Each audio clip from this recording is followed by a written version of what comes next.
Welcome to Real Judaism with Rabbi Ari Klapper. Unfiltered wisdom for Jewish life. Okay, we are here on Daf Kuf Lamed Tes, the second to last paragraph on the page. We're talking about Oneg Shabbos. And we're talking about the specialness of Shabbos, and Shabbos is even more special than Yom Kippur. So here in the last paragraph, we're going to speak it out. Aval Shabbos shehi hashvasa hagemura. Shabbos is, which is the ultimate rest, the ultimate stopping of everything. And through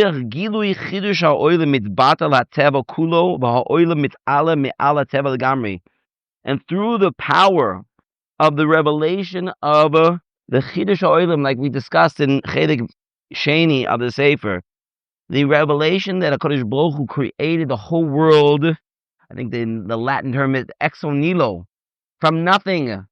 HaKadosh Baruch Hu created the world from nothing, where mavatal, the teva, all of nature falls away, and the entire world is elevated me'al hateva lagamri, totally above what is nature. Ein kan chadera shel kedusha al toich olamenu ela shel olam shoyves mimitzius v'oilo Olam HaBa. The whole world is not the same world. The whole world is elevated, and it's like it's Olam HaBa, like we say, me'ein Olam HaBa Yom Shabbos menucha in the zemiros. Imkain memela ein tzarich libatal me'achil shtia. If that's true, you don't have to stop eating. Shechilah shabo ein achilas Olam hazeh klal. The eating is not eating of this world. Ela achilas Olam HaBa mamish. It's a type of ruchniistic eating. It's an Olam HaBa eating. This is a little bit hard to understand. I'm going to try to explain it as best as I can. Let's finish the paragraph first. But that's what he's saying over here. There's an achil of Olam HaBa. Tzadikim yoshvim b'atorosem b'roshem. Tzadikim sit with crowns on their heads. Renenim miziva Shechinah, and they're getting pleasure from the Shechinah itself. Unbelievable. Pshita she'achilas Olam HaBa eno soter shleimas kedusha. It's certain. It's very clear that the eating of the next world is not soiser. It doesn't contradict the completeness of holiness that there is in the next world. Zohi amita se'inyan. This is the truth. But a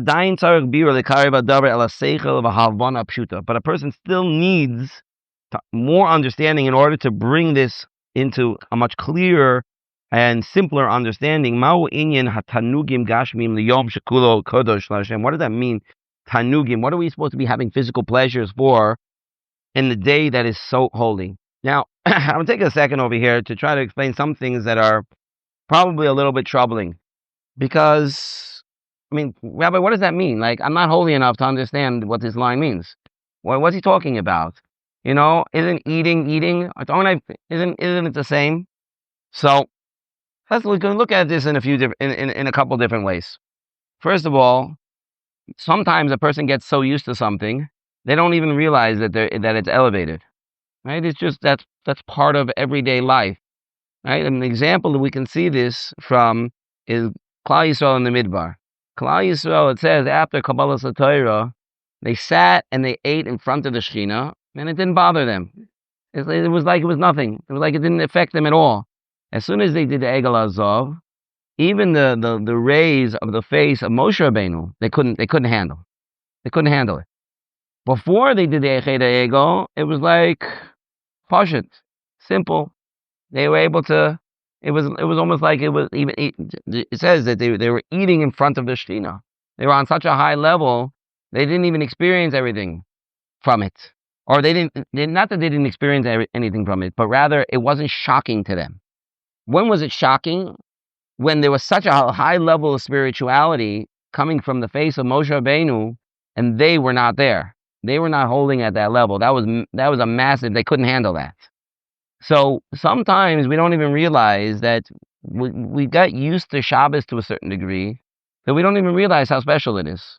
We don't even realize that really the Shabbos meals are on a different level. They're on a different plane. We don't even realize that they really, really are elevated. They really are very special. And kiddush and even the actual eating, we're eating fish and we eat soup and eat chicken or meat, and you eat kugels, whatever, and Shabbos day you eat cholent. This is like a very, a ruchnius experience. And the fact that we don't necessarily experience it, like I don't feel that, it's because we get so used to it. That's one way of looking at it. And the more we become sensitive to it, I think the more we will experience it. The more we will realize, wow, this is really special. If you would compare it, like we said many times in the past, if you would have a goy at your table, they wouldn't know what to do with themselves. They would be like so surprised, so shocked by like what's going on over here. Maybe just for the fact that people are eating together, families eating together at a table, maybe that itself might be super shocking.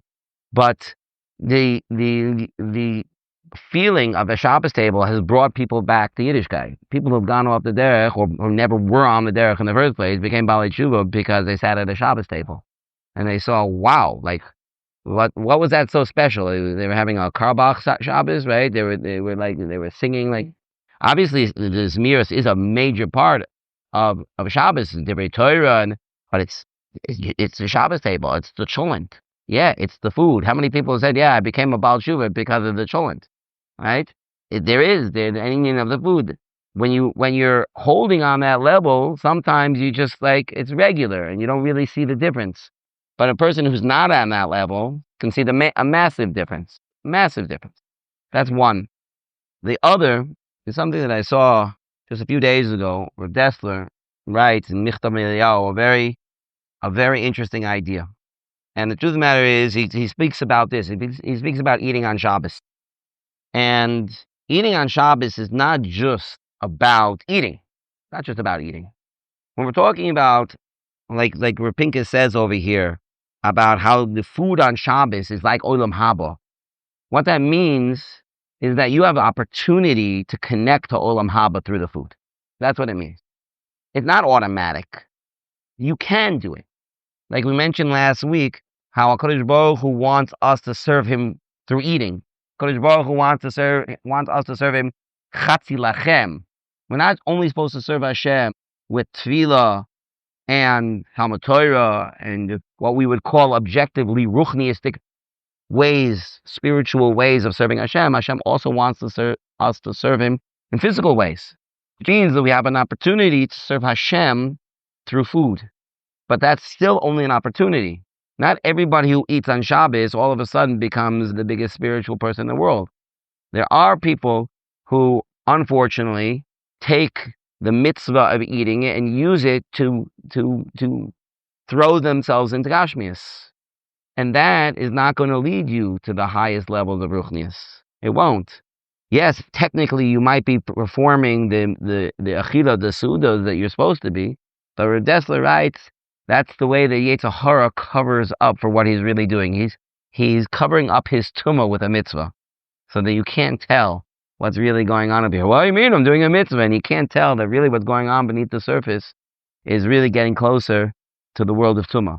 So, from the opposite perspective, the first way we could talk with I just explained right now could be from a ruchnius, from a high-level perspective. Sometimes we can't feel it because you're so used to it. So then it's like something that seems to be regular when really it's not. That's coming from the positive perspective. Coming from the negative perspective, people might not be experiencing that elevation of the food on Shabbos because they're not actually being elevated from it. They're actually lowering themselves because of it. And they're turning the food, which should be a mitzvah, and they're covering it up to really cover up the fact that they're just running after more and more gashmias. So you have an opportunity through food. Yeah, maybe during the week, food is not related to ruchnias, and we need to eat in order to live. And HaKadosh Baruch Hu gave us taste buds. If a person didn't have any taste, you couldn't eat anything. You saw during COVID that a lot of people lost weight when they lost the sense of smell and taste. They had no desire to eat. They knew they had to eat, otherwise, you're going to waste away. But there was no desire to eat. You know that a person doesn't have a desire to eat, that's already a very bad sign. It's a very bad sign for their life. So if a person doesn't have a sense of smell or taste, then they don't want to eat. So HaKadosh Baruch Hu made it, the person would want to eat. He gives us taste buds. He gives us the smell is also part of the taste. Right? A significant part of tasting is smelling. So HaKadosh Baruch Hu wants us to eat because He wants us to live. We want to live. He wants us to have koyach. He wants us to be able to accomplish in this world what we're supposed to accomplish. But the eating itself is more of a derech. It's not a goal in and of itself. Here on Shabbos, if we're looking at a way of getting close to Hashem, you actually can get closer to Hashem through the food itself. Like the chatzi lachem. I'm serving Hashem with my eating, but only if a person has that intentions.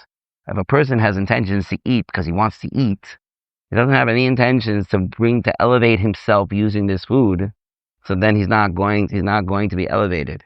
This is what Rav Dessler writes. That's what it's about Shabbos or in general? He writes it specifically about Shabbos, but he writes it in general also. The example that he gives is about Shabbos, but he says this is a tool that the Yetzer Hara uses in general to cover up that you're doing a mitzvah. Officially, you're doing a mitzvah, but it's a form of lo lishma, which is not going to reach lishma.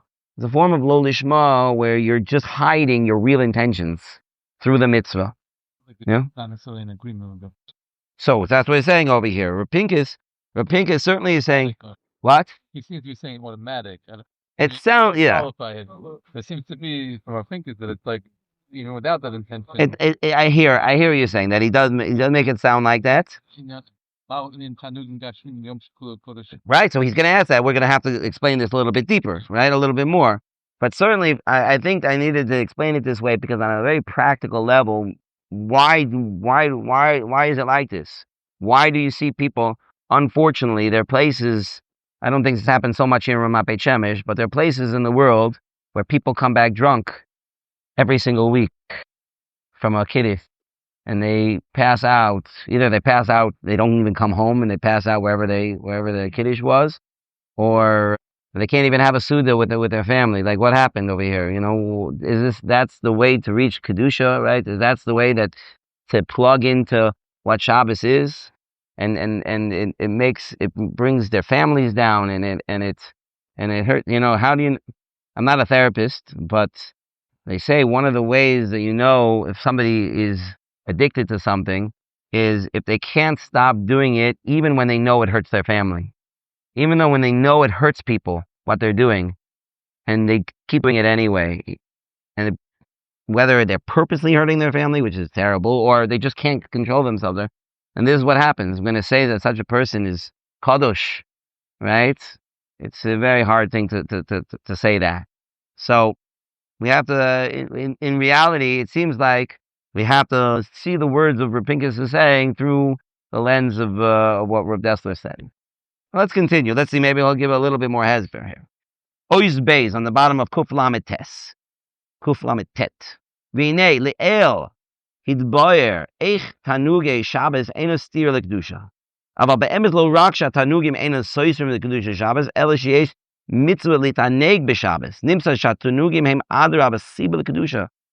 Rav Pinkus says over here we can actually see that it's not just that the kainugim, the physical pleasures that a person has on Shabbos, not only it doesn't contradict the kedusha because it is an Olam HaBa form of tainug, but it actually can enhance the kedusha of Shabbos.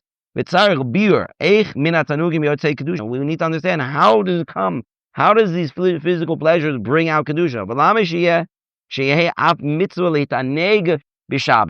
How it could be that it's a mitzvah to have this physical pleasure on Shabbos? Even to have more. Many people who have noyik precious, they separate. They take extra steps to not have things during the week. But on Shabbos, dafka not. On Shabbos, I have the extra thing.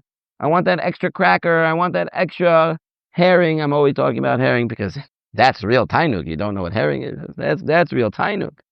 Shekakol shemitz Oneg yoiser v'yoiser havezu mitzvah gedola yoiser v'yoiser mao yisoid mitzvah. Right?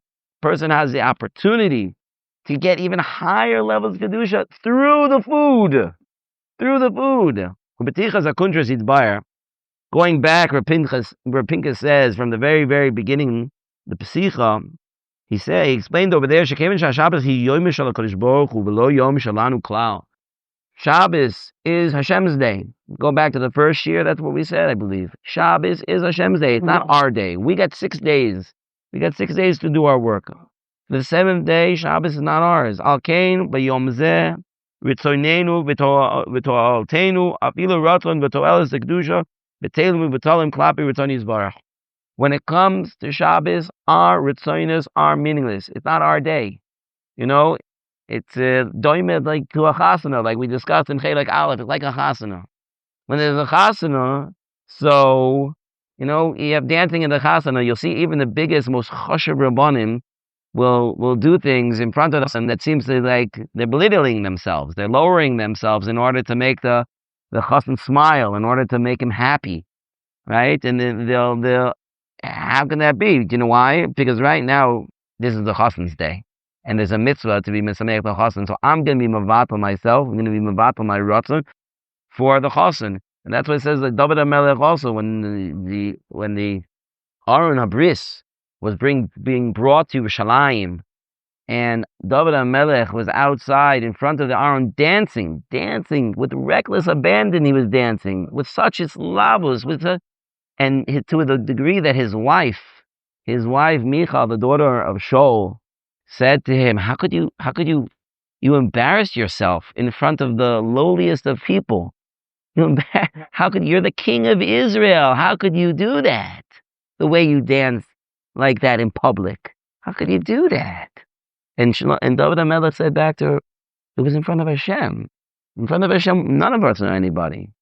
I was dancing in front of Hashem. Halavai could have gone even in order to be besimcha in front of Hashem, to give in front of Hashem. Even Halavai could have done more." And Chazal tell us that David was right, and Michal was wrong for being mochiach David for that, and because of that, she ended up dying in childbirth because of it. The Maise, this is what he's saying over here. We have to be mavatal ourselves completely. This is Hashem's day. We are totally, Hashem, you're everything. You're the chassan. Whatever you need. You want me to shine your shoes with my tie? I'll take out, you ever seen there by the chassanas? They take out a 200 shekel bill and start shining the chassan's shoes with a 200 shekel bill, right? I don't know how clean it's going to get, but it brings a smile to his face. You have the guy who does the push-ups underneath his legs when he's sitting over there. You have people giving massage. They have that guy who takes that really rough napkin and wraps it over his forehead. People fanning, all kinds of things, juggling with fire, Why? What are we're all a bunch of, servants over here? We're lowering ourselves? No, this is not our day. This is the Chassan Zain, Chassan Doimel HaMelech. This is his day. We're mavatal ourselves completely. So on Shabbos, that's Hashem's day. We're mavatal ourselves completely to Hashem. Completely. It doesn't matter what I want. It doesn't matter. What do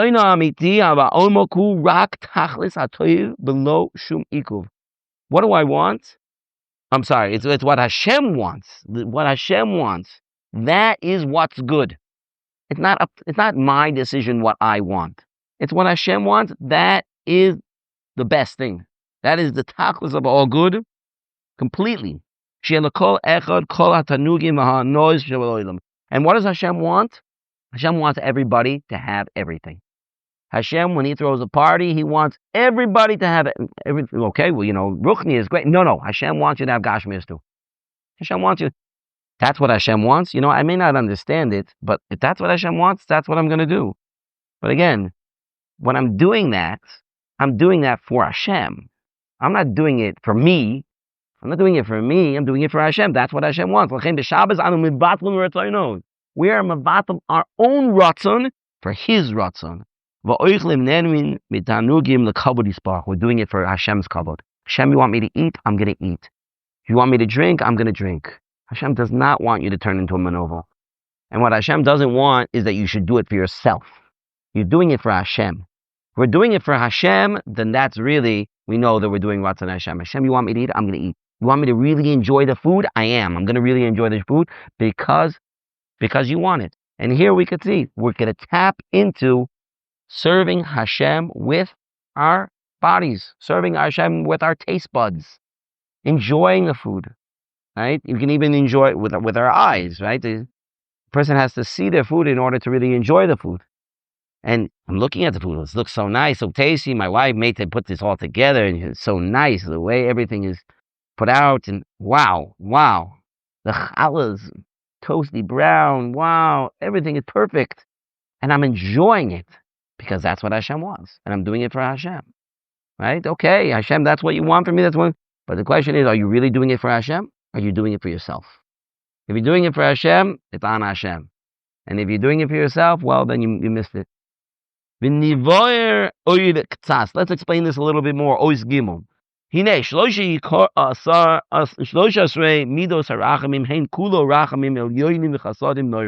13 midos of rachamim that we say during slichos, we say during Yom Noroim, we say during Tanis Tzibur.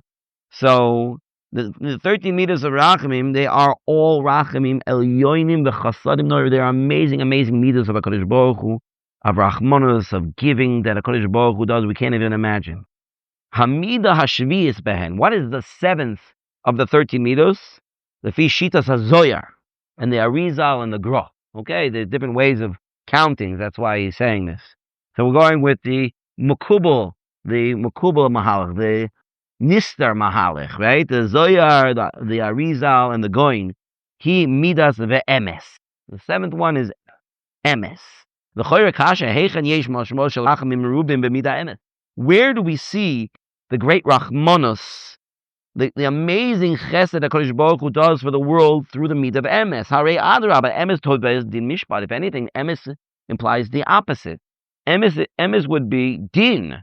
Emes would be, no, that's not right. It's not fair to have Rachmanos. This guy is deserving of punishment. That's what he did. He did a crime. Why should we should have mercy on him? He committed a crime. Do the time. Not do the time, get the punishment. In the Torah, we don't really believe in prison sentences. There's no such punishment in the Torah for prison sentences. It's only that they lock up somebody if they're mesupok, if he's going to run away before the court case happens. Which usually the court cases are pretty quick. Don't put them off for 6 months usually. And that's number one. And number two, sometimes they would lock up somebody in a situation where they don't know whether to try him or not. For example, if a person got into a fight with somebody else and he sent the other guy to the hospital and the guy's on a respirator and we don't know if he's going to live or die. So we have to hold on to this guy. We don't know. Are you going to charge him for ritzicha or is it going to be nizikin? Right? What is it? We don't know. So we have to hold on to him for a little while. Also, he might run away. Right? Something like that. But there's no such thing as 10 years in prison, 25 years in prison, life in prison. There's no such thing. There's no such thing. It's a waste. It's a waste. Somebody just to waste their life in prison. That's not, the Torah doesn't have such a thing. So when we have emes, we have justice. Justice in the Torah is either some form of monetary compensation or malchus or misa. That's what it is. Those are the choices. So there are a few exceptions where they'll kill somebody not derech the Mises Bezdin, which we don't have to get into now. But obviously Bezdin has the ability, Machas Mardus also, to do things. But prison sentences, I've yet to hear of such a thing. If somebody knows, you can let me know. If it says somewhere in the Torah that somebody's supposed to be locked up for X number of years for doing a crime. Lamaisa emes, the word emes is mashma, that it is truth. Truth means justice. So if that's true, that's midas din. That's not midas arachmanos. Harei adrabah, emes tovas din mishpat. Chesed v'rachim in derech klal nirim kivitur al kava emes v'atzedek. Generally, rachmanos means we're gonna be mevater on it. We're gonna look past it. We're gonna let it go. We're gonna let the emes, the din, go. We're gonna let it go. Let me show the din. You roll this, okay, we'll forget about it. That's usually what rachmanos is. And emes says, no, we're not going to let it go. You owe this, you're going to have to pay it. Why is emes amongst the midos harachmim? So here he's going to explain. He says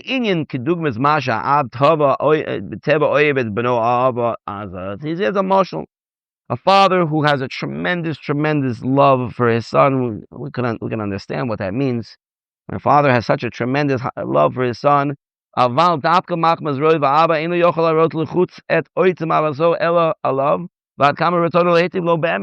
it's because he has such this tremendous love, he can't always show it. He can't show this love b'chutz all the time, outwardly. If he would give his son really everything that the son would, that he wants to give him. I want to give you everything, everything, everything. That wouldn't be good for the son. What does the father want more than anything for his son? He wants his son to become something great. He wants his son to grow up and have responsibilities and know how to do things right and have self-control. And he wants all of these things. So if I just spoil him and rotten, that's exactly what's going to happen. He's going to turn rotten. But I really want to. I want to give him. I want to give him. I want to give him everything. And with no end. I just want to give. I want to show my love. I want to give. I want to give. And I want to give. But I have to hold back because there are other things that I want to give him. The other things that I feel that are more important. I can't show him all those gifts all the time. I can't. Because it'll ruin him. I want to give my son all the pleasures in the world. He's going to end up hurting his son if he does that. So he's going to get used to all these extra luxuries. It's going to ruin him. Even though really from the depths of his heart he does want to. He's going to hold back. It's because of the feeling that I have to. I want, because I want something better. I want MS. I want him to have the best possible thing. And the best possible thing is self-control. The best possible thing is to understand responsibility, is to understand what the real things in life are about. And that'll make him a great person. That's what I want, because that love comes from understanding what MS is. That's how it is by Hashem. Chodesh Baruch Hu wants only the best for us, and that there's no gvul. It could be endless. Hashem wants to give us for our soul and for our body. Chazal, I've already taught us when any Jew has a little bit of tsar, Shechinah also feels that pain. You have pain, I have pain. Even a little bit of pain, I have a little bit of pain. You have a lot of pain, I have a lot of pain. HaKadosh Baruch Hu feels the pain of every single Jew. So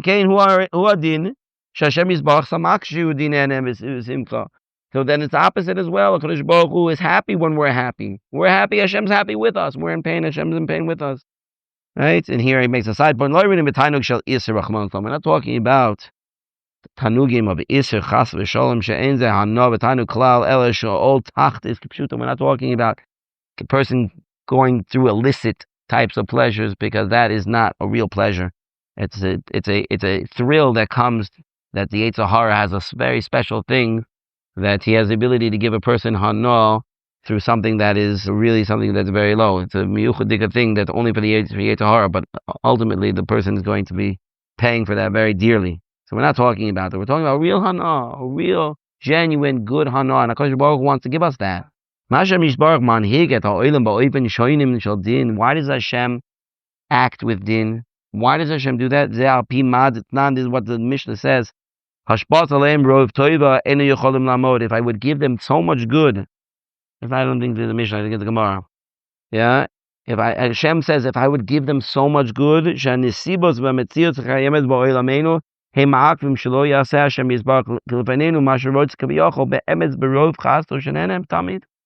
one second.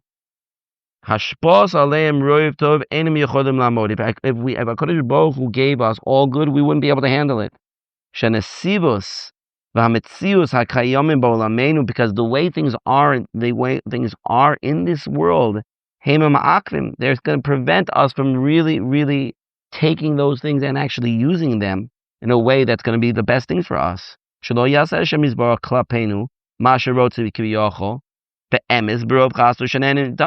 the way the world is that won't allow us to take all that was good. And Hashem created the world that way. Why? Okay, we can ask that. But Hashem created the world in such a way that if He would give us Rov Tov all the time, so then we wouldn't be able to really use it in the best possible way for ourselves. Just like the father wants to give good to his son, but he can't. He has to hold back to give other good to his son. If that's true, we're on the top of Daf Kuf Mem Aleph. It's partial that when it says emes, he midas rachamim nora ma'oid ma'oid. When it says emes, it means that a Kodesh Baruch it's not din. A Kodesh Baruch Hu loves us. A Kodesh Baruch Hu loves us. He wants the best possible thing. The best possible thing is that we should know self-control. We should know responsibilities. That we could use our time when we should accomplish in this world. That is the ultimate best thing for us. She'im yasa Hashem Yisbarach is ritzoinu be'emes. Hare ein lecha atova v'chesed gedolim yoiser. Right? Because if HaKadosh Baruch Hu would really give us emes, in other words, let me explain this paragraph out. Emes, what is emes? Emes is Hashem wants to give us everything. You know what emes is? Do you know what the truth is? I'll tell you what the truth is. Hashem wants to give you everything. Everything. If Hashem wants to give you everything, so that's emes. It's just that He can't. He can't give you emes, so He has to hold back. Because emes is the real. That's really what Hashem wants. HaKadosh Baruch Hu is our Father. He wants to give us everything. He just can't. We're going to see. We'll have to stop over here. We're already over time, but what we're going to see is that on Shabbos it's a little bit different. Hashem can come back to emes on Shabbos. What's the emes? Hashem wants to give us everything. And that includes all the Gashmi's pleasures too. So on Shabbos, Hashem says, I'm coming back to emes. That emes is, you have everything. I'm giving you everything, including Gashmi's. But again, the Gashmi's has to come with a desire to get close to Hashem through the Gashmi's. That's how it has to come. If the Gashmi's is only for our own selfish interests, I just want to enjoy myself and be hefker, so then that's what we're doing. We're covering up the tumah of the Yetzer Hara with a mitzvah, as Rav Dessler said. But really, a Kodesh Baruch Hu wants to give you Gashmias, because that Gashmias on Shabbos does have the potential to lead us to tremendous places of closeness to Hashem. Okay, we'll have to finish this up be'ezras Hashem next week. Fuck.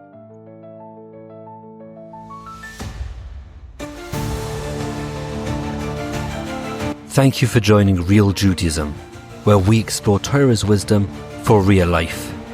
Created by J Foundations and produced by Eli Podcast Productions. Find more episodes at realjudaism.org and subscribe wherever you listen to podcasts.